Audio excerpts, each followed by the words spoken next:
Selamat datang di channel Pemuja Malam. Jangan lupa like, share, and subscribe ya. Terima kasih. Chapter 35. Putri yang kabur. Setelah sampai ke rumahnya, Stella langsung mencari Bima, kakak kandungnya. Perasaan Stella saat ini benar-benar sedang marah dan kesal. Gara-gara perbuatan Kyoto, semua rencananya gagal total. Bahkan dia mendapatkan penghinaan dari Kyoto. Dirinya dibanting badannya oleh Kyoto sampai pinggangnya serasa mau patah. Stella sudah pergi ke rumah sakit dan melakukan visum. Hal itu dilakukan untuk mendapatkan surat keterangan dari rumah sakit, sehingga dia bisa melaporkan Kyoto ke pihak kepolisian dengan kasus penganiayaan terhadap dirinya serta perbuatan tidak menyenangkan. Ada apa? Kenapa kau pulang-pulang wajahmu kusut seperti itu? Tanya Bima ketika dia sudah berhadapan dengan Stella. Rencanaku gagal total, ucap Stella sambil menatap tajam kakaknya. Rencana kakak juga gagal total. Anak buah kakak tidak bisa menemukan keberadaan Delia dimanapun. Rupanya Delia sudah kabur dari kediaman Kaisar. Ketika mendengarkan laporan dari kakaknya, Stella yang tadi merasa kesal, kini bisa tersenyum bahagia. Bagus kan kak, kalau Delia sudah kabur, jadi aku punya kesempatan untuk merebut Kaisar dari tangan dia. Ucap Stella dengan begitu bahagia. Senyum liciknya terbit begitu lebar, sehingga membuat Bima pun akhirnya ikut tertawa senang. Lihat adiknya tampak bahagia. Coba ceritakan bagaimana bisa rencanamu gagal total, padahal kan mama sudah membuat strategi yang begitu bagus. Tanya Bima tampak penasaran. Kemudian dengan penuh emosi dan perasaan jengkel serta marah, Stella pun menceritakan semua kejadian yang terjadi di kantor Kaisar Corporation tadi siang. Sehingga dirinya berakhir dengan pergi ke kantor polisi dan rumah sakit untuk melaporkan perbuatan Kyoto yang sudah membanting dirinya. Siapa perempuan yang kau maksud? Hebat sekali dia bisa membantingmu. Tanya Bima dengan mata berbinar-binar. Kau memang kakak durhaka, adikmu sedang kesusahan begini, masih juga kau sibuk memikirkan perempuan. Ucap Stella marah. Kemudian dia pun menyuruh Bima untuk keluar dari kamarnya. Ayolah adikku sayang, kau jangan cepat sekali marah seperti itu. Kak Bima bertanya tentang dia karena ingin membalas perbuatannya padamu, bukan untuk melakukan hal yang lain. Dusta Bima kepada Stella. Ketika Stella tadi menceritakan tentang perempuan yang sanggup membanting Stella dalam satu hentakan, dalam diri Bima terbit suatu rasa penasaran untuk mengetahui siapa gadis itu. Tentu saja Kyoto bisa membanting Stella hanya dalam satu hentakan. Mengingat Kyoto adalah seorang atlet bela diri yang terkenal di Jepang, yang memiliki banyak medali emas dalam setiap olimpiade yang dia ikuti. Kalau Bima tahu tentang kenyataan itu, dia pasti tidak akan pernah berani untuk mencari urusan dengan Kyoto. Bahkan pemuda-pemuda Jepang pun berpikir ratusan kali untuk cari perkara dengan Kyoto. Kyoto adalah keturunan master ninja di Jepang. Semua keluarganya adalah ahli bela diri. Termasuk ayahnya adalah salah satu pemimpin dari mafia kelas kakap yang berada di Jepang. Aku tidak tahu siapa perempuan itu, tapi kalau dari cara bicaranya dan gelagatnya, dia sepertinya perempuan Jepang. Ucap Stella memberikan penjelasan kepada kakaknya. Kenapa kau tidak bertanya siapa nama perempuan itu? Bagaimana kau melaporkannya kepada polisi? Tanya Bima sangat penasaran tentang perempuan itu. Apa kau pikir aku mempunyai mood untuk menanyakan siapa namanya? Melihat dia saja sudah membuatku sangat emosi. Apalagi berkenalan dengan dia. Aku tidak sudi, Kak. Ucap Stella dengan mata berapi-api menatap Bima. Bima yang tahu tentang karakter dan sifat adiknya yang selalu saja lepas kontrol dan tidak bisa mengendalikan emosinya, hanya bisa menggelengkan kepalanya. Ya sudah, biar nanti Kak Bima yang mengirim anak buah untuk menyelidiki perempuan itu. Kamu sebaiknya tidak usah datang dulu ke Kaisar Corporation. Jangan sampai nanti semua rencana kita berantakan. Bima kemudian meninggalkan Stella di kamarnya.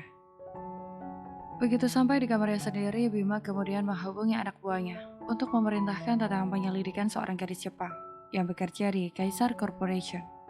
Pastikan laporannya hari ini juga sudah ada di mejaku kalau kalian menginginkan bonus. Kemudian Bima menutup telepon tersebut. Sementara itu, Kyoto saat ini sedang bersembunyi karena Kyoto memikirkan apa yang dikatakan oleh Stella, bahwa dia akan melaporkan dirinya ke kedubes. Saat ini, Kyoto sedang tidur di rumah kontrakan sederhananya. Rumah yang hanya sekedar untuk bisa melepaskan lelah setelah beraktivitas seharian bekerja. Kyoto bekerja di perusahaan Kaiser Corporation sebagai cleaning service dengan menggunakan nama samaran, Amara. Di dalam CV-nya, Kyoto tidak menyebutkan bahwa dirinya berasal dari Jepang, tetapi berasal dari Jepara. Kyoto beruntung bisa masuk ke perusahaan Kaiser Corporation, karena kebetulan saat itu perusahaan yang sedang membutuhkan tenaga cleaning service. Sehingga mereka menerima begitu saja Kyoto, tanpa banyak persyaratan maupun identitas yang pasti. Mereka tidak memeriksa kebenaran dari identitas palsu yang diberikan oleh Kyoto. Hal itulah yang menjadi sebab kenapa ketika Kaisar memberikan file-file tentang Kyoto, Direktur personalia tidak menemukan file tentang Kyoto, karena semua identitas yang dia masukkan di dalam CV-nya adalah palsu. Entah Kyoto mendapatkan identitas palsu itu dari mana, hanya Kyoto yang mengetahuinya. Aku harus membuat penyamaran, mulai besok aku harus mengganti penampilanku agar tidak mencurigakan. Tekad besar yang ada di dalam diri Kyoto tidak bisa dikalahkan oleh apapun. Hal itulah yang sangat diketahui oleh kedua orang tua Kyoto, sehingga mereka sangat yakin bahwa Kyoto berada di perusahaan Kaisar atau mungkin bahkan sudah sampai di kediaman Kaisar. Karena kelelahan, akhirnya Kyoto pun jatuh tertidur juga. Kyoto tidak menyadari bahwa kontrakannya sekarang sudah dikepung oleh anak buah ayahnya, yang sudah mengetahui keberadaannya saat ini. Ayahnya Kyoto memeriksa semua CCTV yang ada di perusahaan Kaisar Corporation, dan akhirnya menemukan keberadaan Kyoto. Seorang anak buah ayahnya yang ditugaskan untuk terus mengawasi keberadaan Kyoto, sehingga akhirnya mereka menemukan tempat persembunyian Kyoto saat ini. Kyoto yang tertidur pulas tidak mengetahui bahwa rumahnya sudah dibobol oleh anak buah ayahnya, dan kini sedang mengangkat tubuhnya untuk diberikan kepada ayahnya. Anak buah ayahnya memberikan obat bius untuk membuat Kyoto tidak bisa berkutik lagi dan tidak akan mampu melawan mereka ketika mereka membawa Kyoto kepada ayahnya dan ibunya yang kini berada di Indonesia dalam rangka mencari Kyoto yang kabur dari Jepang untuk mendapatkan seorang kaisar. Kyoto mengerjapkan matanya. Matanya terasa silau karena cahaya yang masuk setelah lama dia terlelap dalam pengaruh obat bius yang diberikan oleh anak buah ayahnya. Kyoto tampak terkejut ketika disadari bahwa dirinya kini sudah berada di tempat yang berbeda, bukan di dalam kontrakannya yang selama 1 bulan ini telah dia tempati selama dia tinggal di Indonesia. Di mana aku? Kenapa aku berada di tempat ini? Kyoto terus memperhatikan ruangan yang saat ini sedang dia tempati. Kyoto kemudian pergi melihat ke sekitar. Dia membuka pintu balkon yang ada di kamar itu dan melihat ke sekeliling rumah itu, rumah mewah yang baru kali ini dia lihat. Tiba-tiba saja terdengar pintu terbuka dan di sana terlihat ayah dan ibunya Kyoto yang kini mendatangi putri mereka, yang telah lama mereka cari keberadaannya. "Bagaimana kalian bisa menemukanku?" tanya Kyoto yang terkejut ketika melihat kedua orang tuanya kini tengah mendekat ke arahnya. "Kyoto, kau benar-benar membuat kami kebingungan karena mencari kamu," ucap ibunya Kyoto sambil memeluk sang putri tercinta. Kyoto hanya tersenyum saja. "Kamu sebagai seorang anak gadis sungguh betul-betul nekat sekali. Hanya karena seorang laki-laki, kau bahkan sampai rela meninggalkan keluargamu dan juga negaramu. Kau betul-betul sangat konyol." Ayahnya Kyoto terus saja mengomel terhadap putrinya yang sudah membuat dia jengkel dan kerepotan selama 1 bulan ini di negara orang. Bahkan ayahnya Kyoto sampai meninggalkan perusahaannya di Jepang demi mencari putrinya yang kabur hanya gara-gara seorang laki-laki yang beristri dan mempunyai anak. "Maafkan deh, Pak. Terus Papa maunya apa?" ucap Kyoto dengan gugup karena dia sudah takut dengan kemarahan ayahnya. Kyoto paling kenal dengan ayahnya. Kalau ayahnya sudah marah, maka tidak ada yang bisa menyelamatkannya, termasuk ibunya sendiri. Sekarang Kyoto hanya bisa pasrah karena salahnya sendiri kenapa dia harus jatuh ke tangan ayahnya lagi setelah melarikan diri dari Jepang. Papa mau kita segera kembali ke Jepang dan kau lupakan obsesi gilamu itu terhadap kaisar. Ucap ayahnya Kyoto dengan suara tegas dan tidak mau dibantah oleh putrinya. Tidak mau, Kyoto akan mengejar apa yang Kyoto inginkan. Ucap Kyoto kemudian dia berdiri hendak keluar dari kamar itu. Tetapi belum juga Kyoto melangkahkan kakinya keluar pintu, di hadapannya sudah berdiri 5 orang bodyguard yang siap menghalangi langkahnya. Kyoto kemudian berbalik dan menatap tajam kepada kedua orang tuanya. Kalian sebetulnya sayang tidak sih sama aku? Kok begini cara kalian menunjukkan kasih sayang padaku? Ucap Kyoto dengan berkacak pinggang di hadapan orang tuanya. Justru karena kami sayang kepadamu, kami tidak ingin kamu melakukan suatu kesalahan yang kelak akan kau sesali. Ucap ayahnya Kyoto sambil menatap kepada putrinya, yang masih belum mengerti juga maksud baiknya. Aku akan lebih menyesal kalau aku tidak mau berjuang mendapatkan cintaku. Aku tidak mau menjadi seorang pengecut hanya karena takut dengan kalian. Ucap Kyoto dengan suara lantang dan menatap tajam ke arah kedua orang tuanya.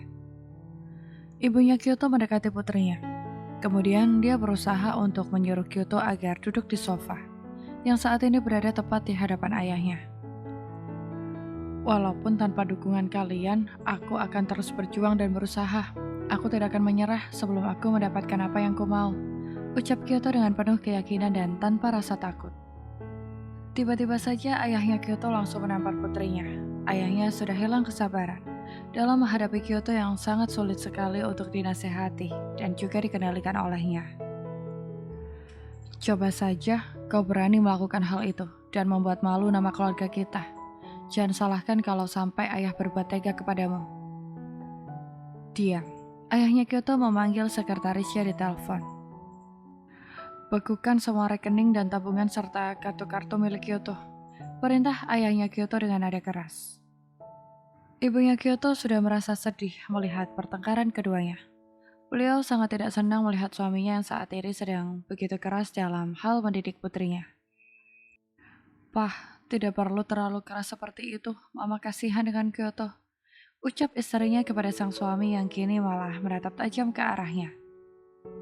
Semuanya gara-gara mama yang selalu memanjakan anak itu sehingga dia jadi seperti ini dan sangat sulit sekali untuk dinasehati dan membuat dia untuk bisa berpikir dengan benar. Ucap suaminya sambil menatap tajam istrinya. Silahkan, Papa lakukan apapun yang Papa inginkan. Kyoto tidak membutuhkan uang Papa lagi. Sekarang Papa lepaskan Kyoto. Bukankah Papa sudah mengambil semuanya? Ucap Kyoto menatap tajam ayahnya. Kyoto kembali berbalik dan berniat untuk melawan para bodyguard itu, agar dia bisa keluar dari rumah ayahnya. Ayahnya Kyoto lalu memberikan kode kepada para bodyguard, agar mereka membiarkan Kyoto pergi dari rumahnya. Kyoto terkejut ketika ayahnya begitu mudah melepaskannya. Ketika Kyoto sudah bersiap untuk meninggalkan kamarnya, tiba-tiba saja ayahnya berkata dengan tegas, "Satu langkah kaki kau meninggalkan kediaman ini dan tidak menuruti perintah ayahmu, maka sejak hari ini kau bukan lagi anggota keluarga kami. Namamu akan dicoret dari ahli waris keluarga kita."